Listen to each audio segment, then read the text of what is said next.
Whatever happened to Walter Brennan? Grandpa Amos from TV's The Real McCoys.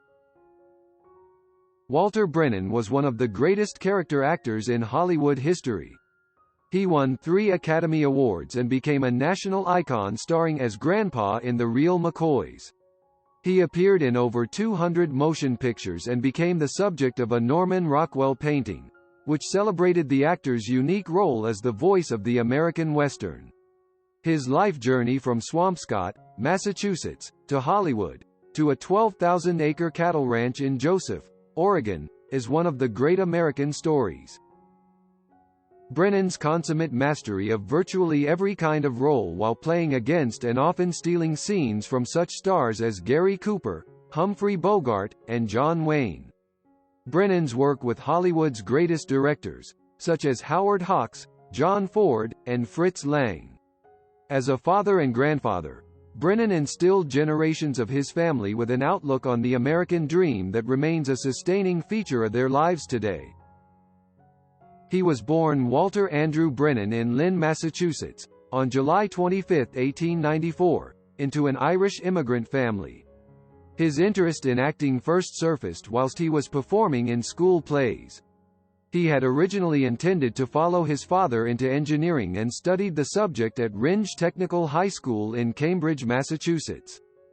After college he tried a variety of jobs including bank clerk and newspaper reporter before enlisting in the U.S. Army in 1917, serving in France during World War I with the 101st Field Artillery Regiment.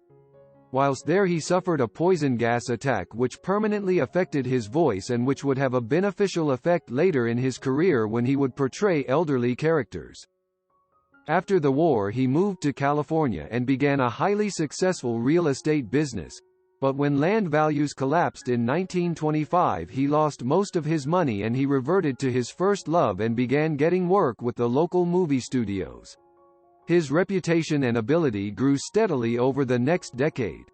He began slowly with a few jobs as an extra in such movies as Lorraine of the Lions in 1925, and Alias the Deacon and Blake of Scotland Yard in 1927, then getting work as a movie stuntman.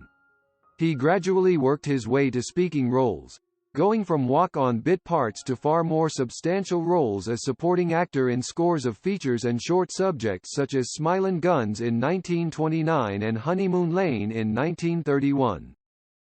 In 1932 he lost all his teeth in an accident whilst working as a stuntman.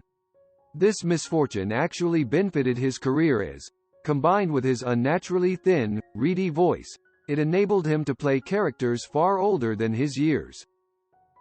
Gradually the quality of the movies improved and the parts got bigger, and during the 1930s he became a well-known secondary player in movies such as The Airmail Mystery in 1932, Strange People and The Invisible Man in 1933 and Uncertain Lady and Great Expectations in 1934. After 10 years as an extra, Brennan was finally given a long-term contract by Metro-Goldwyn-Mayer boss Sam Goldwyn after an impressive performance in The Wedding Night in 1935, which led to a meteor role in Barbary Coast in the same year, the first of Brennan's 7 movies with director Howard Hawks. This, in turn, led to Brennan's real breakthrough into the big time in the role of the Swede Swan Bostrom in Goldwyn's Come and Get It in 1936, for which he was awarded his first Best Supporting Actor Academy Award. Brennan had finally arrived. He won a second Academy Award for his portrayal of an elderly horse farm owner in Kentucky in 1938, and in 1940 he received an unprecedented third Oscar for Best Supporting Actor for his performance as Judge Roy Bean in The Westerner. He continued to play good secondary roles in top-quality films and gave well-received performances in The Adventures of Tom Sawyer in 1938, Sergeant York in 1941, for which he received a 4th Best Supporting Actor nomination, and To Have and Have Not with Humphrey Bogart in 1944. Later in the 1940s he gave 2 of his finest performances, firstly as the heartless outlaw Ike Clanton in John Ford's My Darling Clementine in 1946, then as the irascible Groot Nadine in Red River in 1948, another of his movies directed by Howard Hawks. Brennan became one of the best-known supporting actors in Hollywood, with his name actually lending credibility to weaker movies such as Scudda Who? Scudda Hay? In 1948, and he maintained his successful career into the 1950s with prominent roles in Bad Day at Black Rock and The Far Country, both in 1955, and in 1959 when he played one of his biggest roles as Stumpy, the town jailer, who supports John Wayne in Rio Bravo.